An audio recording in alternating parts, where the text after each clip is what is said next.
Goeiedag, ek groet jou in die kosbare naam van Jesus Christus. So baie van ons leef net vir naweke.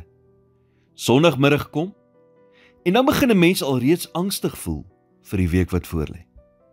Die ding is, God het ons nie net geskep vir naweke nie.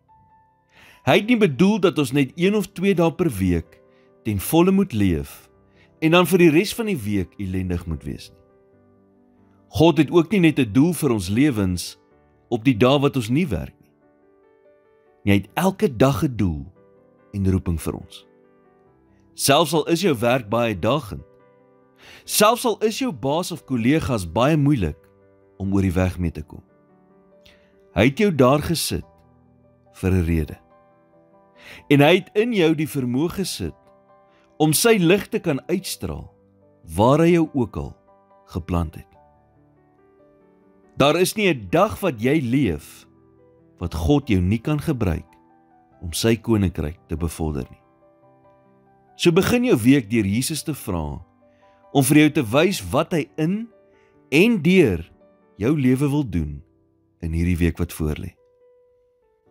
So die volgende keer wat dinge nie volgens plan verloop nie, en jy in die versoeking kom om dit net 'n slegte dag te noem en op te gee, sê eerder, God sal hierdie dag omdraai ten gunste van my.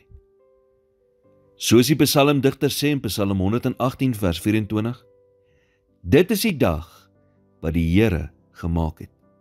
Laat ons daaroor juig en bly wees. Ek glo met my hele hart dat God wil hê dat ons die doel in elke dag van die week moet raak sien. As 'n mens in die oggend wakker word en weet dat daar 'n doel is agter hoekom jy moet opstaan, voel selfs weksdae belangrik. Ek weet, 'n nuwe week wat voorlê kan soms moeilik en uitdagend wees. Maar moenie hierdie week vrees nie. Glo dat jy hier is vir 'n rede. Jesus is oral saam met jou. So moenie bang wees om sy lig uit te straal en te doen wat jy moet doen nie.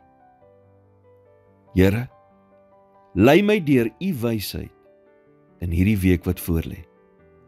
En wanneer ek besluite moet neem, groot of klein, gee my die onderskeidingsvermoë om die regte besluite te maak.